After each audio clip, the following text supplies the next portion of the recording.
Hey everyone, this is Self-Made Millennial. I'm Madeline Mann. In today's video, you will learn the 3-part framework to a killer cover letter. This is so effective, to the point, and honestly, it shouldn't take you too long to write. I've got you covered. I also discuss how long a cover letter should be, as well as my special rule that you can use to evaluate each sentence to know if it's a dud or a stud. We have a lot of topics to cover for this cover letter video, so let's get to it. Okay, so I want to address this right up top. Do people actually read cover letters?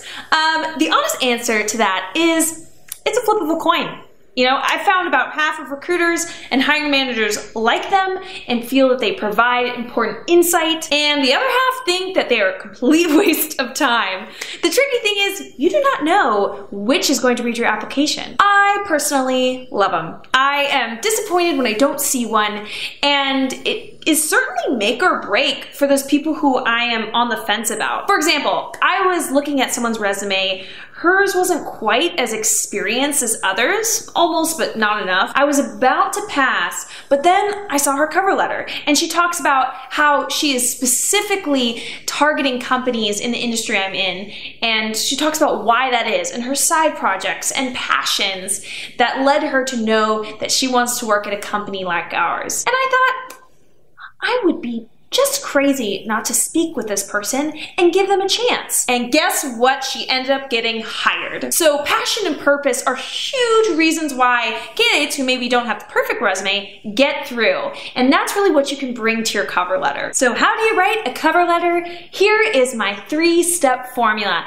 that knocks it out of the park. Part 1, who you are. Write one sentence describing what kind of professional you are, such as, I am a business development professional in the technology industry with expertise in building enterprise software partnerships with Fortune 1000 companies. Part 2, highlight how you are a fit based on the job description. Pick out the major themes of the job description, of the biggest problems that this job would have to solve, and talk about how you are uniquely qualified to solve those problems. This is also a time to tell a story or explain why you are a fit despite having an unconventional background. Remember, this part should not restate what is already in your resume. Here's an example. Don't be distracted by my administrative assistant roles in the past.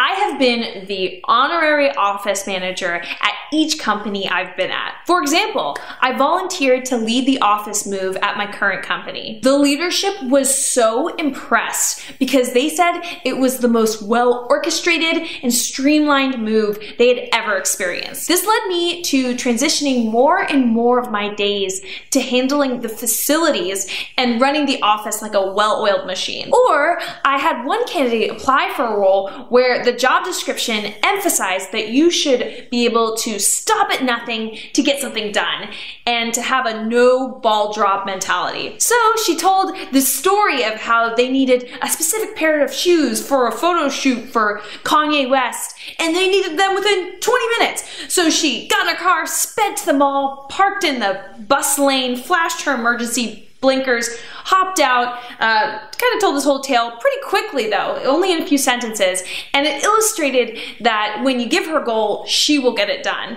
And I thought that was such a great way to show her character. Rather than her saying something fuzzy like, I am motivated and goal-oriented. Part 3, why this company? Include at least one sentence why you're interested in working at the company. For example, I believe in your mission to bring healthcare to low-income families and would be thrilled to be at a purpose-driven organization like yours. And that's it. You know, no crazy amount of research went into that sentence. You know, just find something you like about the company and say it. I mean, it's way more than a lot of other people do with their generic cover letters. So when you tally all this up, how long is a cover letter supposed to be? Well, this could be as little as 3 sentences. I got my last job based on a well-executed 3-sentence cover letter. But you could do this whole thing in about 7 sentences or fewer. And I have a rule. Read each sentence of your cover letter. If the sentence is generic enough that it could be written and true about just just about everyone, a large amount of people on the planet, then delete it. I'll give you 2 examples of what I mean. Here's one. I am highly organized and have been successful working in both individual and group settings. Or another one is, I appreciate the time you are taking to review my qualifications, and I am interested in learning more about your company. Lose it, delete it. Our lives are all now shorter because we had to read those pointless sentences.